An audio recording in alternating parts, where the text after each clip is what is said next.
लीलापूर्वक तिची क्रीडा चाललेली होती. तरी पण अशा सेवेमध्ये काय झालेलं आहे, यज्ञामध्ये तिला शरीराचा त्याग करावा लागलेला आहे. आणि तीच पुन्हा सती तिने निश्चय केलेला आहे. तर देहाचा जेव्हा त्याग केला, सगळे देवतांनाही तिच्याबद्दल प्रसन्नता वाटलेली आहे. आणि तीच सती हिमालयाची जी पत्नी कोण, मेना, पुत्री रूपानं तिनं काय घेतलेलं आहे, जन्म घेतलेला आहे. आणि म्हणून तिचं नाव काय आहे व म्हणजे पार्वती. आणि अशा पार्वतीनं उग्र असं काय केलेलं, तप केलेलं आहे. आणि नंतर तिनं आपल्या पतिदेवांना काय केलेले, प्राप्त केलेलं आहे. मग आता असं जेव्हा म्हटल्यानंतर म्हणतात, जिच्या पोटी जन्म घेतलेला आहे अशी मीना, आणि तिच्या पोटी कशी उत्पत्ती झाली, कसा विवाह झाला, हा परत मला तुम्ही काय करा सांगा. ज्याच्यामुळे सतीनं पुन्हा जन्म घेतला अशी जिच्या पोटी घेतली ती आई तर धन्य आहे, पतिव्रता आहे, मान्य आहे, जगमान्य आहे. आणि म्हणून नारदजी सांगतात ठीक आहे. तर अशा ह्या स्थितीमध्ये कारण कोण आहे तर आपल्याला त्याच्यात चिंतन सांगत असताना सांगतात की आपण ज्यावेळेस ऐकत होतो दक्षिणा जे काही 60 कन्या होत्या, त्या 60 कन्यामध्ये काय केलं होतं, त्यांनी आपली एक कन्या जी होती ती स्वदाहा नावाच्या पितरांना दिली होती. मग अशी स्वदा खरं म्हणजे पुन्हा दिली होती. म्हणतात की स्वदा धर्म धर्माचं म्हणजे मूर्तिमंत स्वरूप असं असणारा पितर त्यांना ते दिली होती. म्हणतात अशा स्वदाच्या पोटी किती झाले कन्या, 3 झाले. आपल्याला वाटतं की पहिल्यांदा पुत्रच व्हावा असं काही नाही. आणि आमच्या तुकोबाराने सुद्धा कुळी कन्या पुत्र कन्या म्हटलेलं, म्हणजे पहिली बेटी कशी आहे ती लक्ष्मी रूपात असते. आणि म्हणून त्या स्वदाला किती मुले झाल्या, 3 मुले झाल्या. सगळ्यात मोठी जी कन्या होती तिचं नाव होतं मेना. कशासाठी सांगले, जिच्या पोटी जन्म घेतला अशी जी सती म्हणजे तीच पार्वती रूपानं, तर तिच्या आईचं नाव सांगितलेलं, ती पितर कन्या आहे. मधली होती जी आहे तिचं नाव आहे धन्या. आणि तिसरी जी आहे तिचं नाव आहे कलावती. ह्या तिन्ही कन्या काय आहेत, पितरांच्या आहेत. आणि तिन्ही कन्या कशा आहेत, अयोनिजा. अयोनिजा म्हणजे ज्यांनी जन्म जो आहे गर्भामधून त्या प्रगट झालेल्या नाही. आजही आम्ही त्यांचा त्या नामाचा जर उच्चार केला तर आमचं सर्व पाप क्षालन होण्याचं सामर्थ्य या चरित्रामध्ये आहे. म्हणून आमचं पाप जावं, आमचं दुःख जावं, आमचं अज्ञान जावं, आणि त्याच्यासाठी आपल्याला हे चरित्र काय करायचं, ऐकायचं आहे. ह्या जगतवंदनीय लोकमाता आहेत, सर्वांना आनंद देणारे आहेत, योगिनी स्वरूप आहेत, ज्ञानाचा ठेवा आहे. आणि अशा प्रकारे एक वेळेस असा प्रसंग घडला, ह्या तिन्ही कन्या भगवान विष्णू यांचं जे ठिकाण श्वेतद्वीप, चलाकडे आपण दर्शन घ्यावं.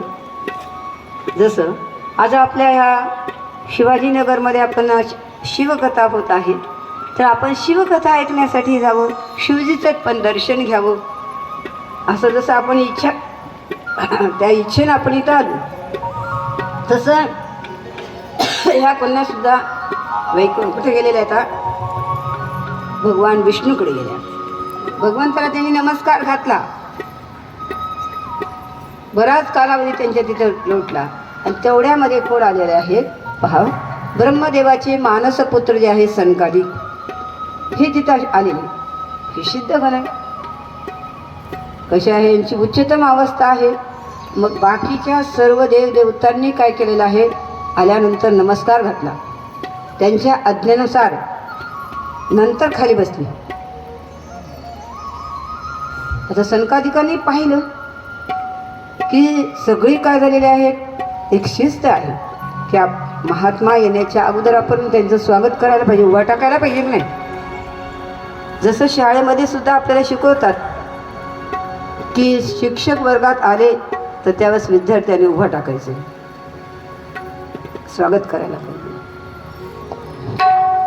मग श्रेष्ठांचं आगमन आपल्यापेक्षा जर झालेलं असेल तर आपण त्याचा आदर करायला पाहिजे. आणि जर महात्मे आलेले असेल तर आपलंही कर्तव्य आहे, आपण उभा टाकायला पाहिजे. महात्मा जेव्हा राज सिंहासनावर विराजमान होतील, ते जेव्हा बसतील तेव्हा आपण बसायला पाहिजे. पण ही जर, आणि पुन्हा तेच पहा, विद्यार्थी कॉलेजमध्ये गेले तर नाही करत प्राध्यापकांचा आदर. याचा अर्थ अशी संस्कृती नाही आहे. आम्ही तिचं पालन करायला पाहिजे. कुठेही जर आम्हाला शिक्षक भेटले तर आम्ही त्यांचा आदर करायला पाहिजे. जर महात्मे आहेत तर आपण त्यांच्याकडून कथा श्रवण करत आहोत तर आपण आदर करण्याचा प्रश्न कधी, आपण आधी आलो तर उभा टाकतो, पण आपणच उशिरा जर आलो तर मग उभा टाकायचा प्रश्नच उरत नाही. नाही तर महाराजांनाच उभा टाकायला पाहिजे आल्यावर, ते तर चांगले आहे की नाही.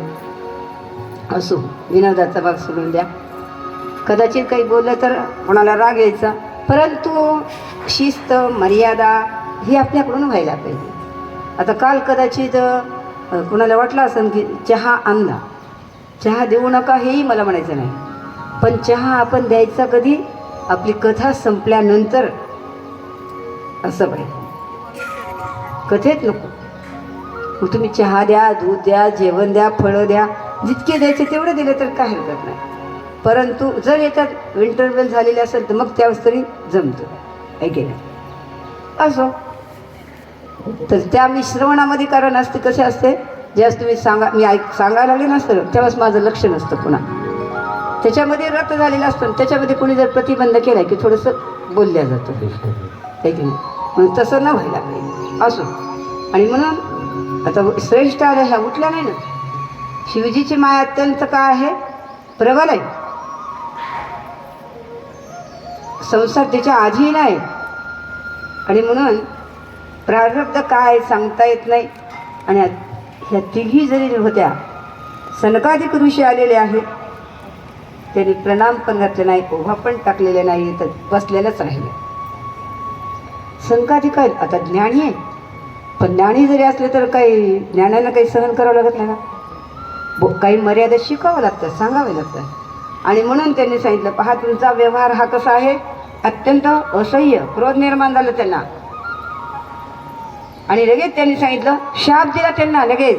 काय म्हणले, तुम्ही तिन्ही जरी पितळकन्या असल्या तर तुम्ही सज्ञानानं रहित आहेत. तुम्हाला परमार्थातलं काही ज्ञान, वेदांताचं ज्ञान तुम्हाला शून्य आहे, तुम्ही ज्ञान रहित आहे. अभिमान तुमच्या ठिकाणी आहे. आणि श्रेष्ठ व्यक्तींचं आगमन झाल्यानंतर तुम्ही स्वागत केलेलं नाही आहे, अभिवादन केलेलं नाही आहे, मोहित झालेले आहे. म्हणून तुम्ही तुमचं इथून स्वर्गातून काय होईल, पतन होईल. मनुष्य लोकातल्या तुम्ही स्त्रिया बनतील. हे तुम्हाला फल भोगावं लागेल. धन्य तेरी माया जग में